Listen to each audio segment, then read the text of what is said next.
নমস্কার। আজকে আমরা অখিল ভারতীয় বিদ্যার্থী পরিষদ শিলচর মহানগরের পক্ষ থেকে আমরা কালকে যে ভারতীয় সেনাবাহিনী, আমাদের ইন্ডিয়ান আর্মি, ইন্ডিয়ান এয়ারফোর্স আর ইন্ডিয়ার নেভির যৌথ উদ্যোগে যে পহেলগামের মধ্যে যে ২৬ মানুষ যাদেরকে লস্করে তৈবার জিহাদিরা নিজের পন্থ জিজ্ঞেস করে মেরেছিল, ওদের আজকে রিভেঞ্জটা আমাদের আর্ম ফোর্সেস নিয়েছে।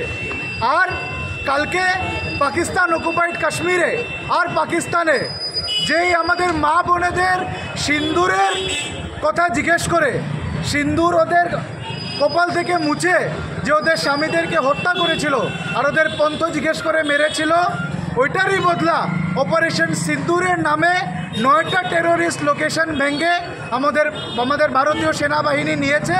আর ওটার জন্য আমরা আমাদের ইন্ডিয়ান আর্ম ফোর্সেসকে অখিল ভারতীয় বিদ্যার্থী পরিষদের পক্ষ থেকে স্যালুট জানাই।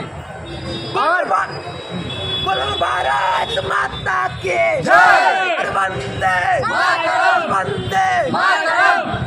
আমরা অখিল ভারতীয় বিদ্যার্থী পরিষদের পক্ষ থেকে আজকে এই প্রেমতলা পয়েন্টে গোলদিঘি মলের সামনে সমগ্র শিলচরবাসীর সামনে আমাদের ভারতীয় সেনাবাহিনীর যে অপারেশন সিন্দুরটা কন্ডাক্ট হয়েছে ওটাকে আমরা সেলিব্রেট করতে এসেছি।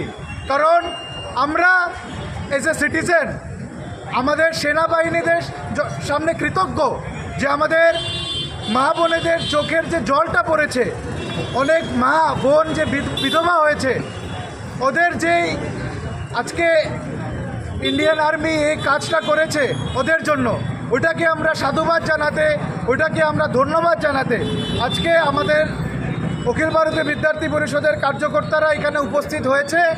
আর আমরা সর্বদা আমরা এই ইস্যু নিয়ে সবচেয়ে প্রথম শিলচরের বুকের মধ্যে যদি কোনো সংগঠন এই ইস্যু নিয়ে আন্দোলন করে থাকে ওই সংগঠন অখিল ভারতীয় বিদ্যার্থী পরিষদ। আর আজকে যখন ইন্ডিয়ান আর্ম ফোর্সেস এই অপারেশন সিন্দুর কন্ডাক্ট করতে সাকসেসফুল করেছে, আর্মিকে কংগ্রেচুলেট করতে আর আর্মির এই হিউজ সাকসেসটাকে সেলিব্রেট করার জন্য অখিল ভারতীয় বিদ্যার্থী পরিষদ আজকে প্রথম সংগঠন শিলচরের মধ্যে যে বিদ্যার্থী পরিষদ এখানে আজকে দাঁড়িয়ে আছে। বিদ্যার্থী পরিষদ